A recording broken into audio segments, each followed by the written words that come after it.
नहीं हूँ। मुझे माननीय नेता प्रतिपक्ष तक ये बात पहुंचानी पड़ेगी कि यहाँ की जो दुख और तकलीफ है वो माननीय नेता प्रतिपक्ष तेजस्वी प्रसाद यादव जी पुरजोर तरीके से इनकी तकलीफ को, अख्ता ग्रामवासी के लोगों की तकलीफ को, पुल की इस कमी को वो सदन में रखें।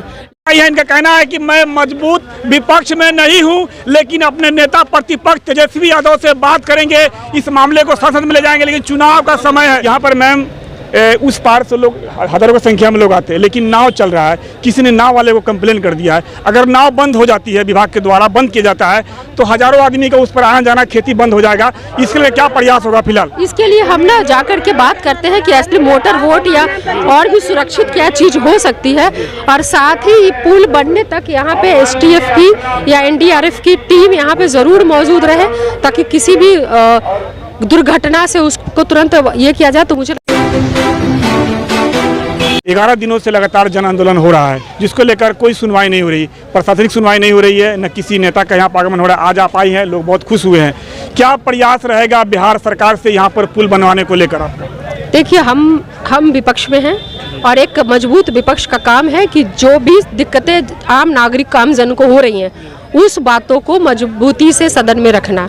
मैं यहाँ पे विपक्ष में नहीं हूँ।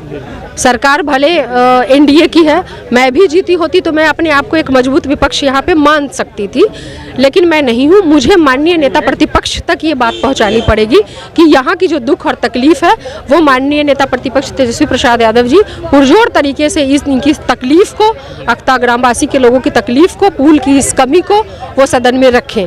लेकिन अब सत्र कब होगा? अब तो चुनाव है, ये बातें कब रखी जाएंगी ये तो सोचनीय है, क्योंकि अब तो वक्त लगेगा। सारे सत्र अभी खत्म हो चुके हैं, कोई सत्र भी अभी पेंडिंग नहीं है, तो ये बातें अब रखी कब जाएंगी?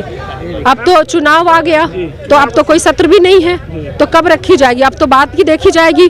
तो अब कोशिश ये होना चाहिए कि जिसको मजबूत इनका कहना है कि मैं मजबूत विपक्ष में नहीं हूं, लेकिन अपने नेता प्रतिपक्ष तेजस्वी यादव से बात करेंगे, इस मामले को संसद में ले जाएंगे। लेकिन चुनाव का समय है, चुनाव के समय में जो यहाँ पर एक मैडम ये नाव है, यहाँ पर मैम उस पार से लोग हजारों की संख्या में लोग आते हैं, लेकिन नाव चल रहा है। किसी ने नाव वाले को कंप्लेन कर दिया है, अगर नाव बंद हो जाती है, विभाग के द्वारा बंद किया जाता है, तो हजारों आदमी का उस पर आना जाना, खेती बंद हो जाएगा। इसके लिए क्या प्रयास होगा फिलहाल? इसके लिए हम ना जाकर के बात करते हैं कि असली मोटर वोट या और भी सुरक्षित क्या चीज हो सकती है, और साथ ही पुल बनने तक यहाँ पे STF की या NDRF की टीम यहाँ पे जरूर मौजूद रहे, ताकि किसी भी दुर्घटना से उसको तुरंत ये किया जाए। तो मुझे लगता है कि उसकी हुई उपस्थिति यहाँ पे बहुत अनिवार्य है। साथ ही ऐसे नाव की व्यवस्था जो कि सुरक्षित हो, जिसमें दुर्घटना के चांसेस ना हो, ये मैं जिलाधिकारी तक बात को रखूंगी। तो देखा मैडम ने इस जो समस्या चल रही है नाव को, इस पर बात करेंगे,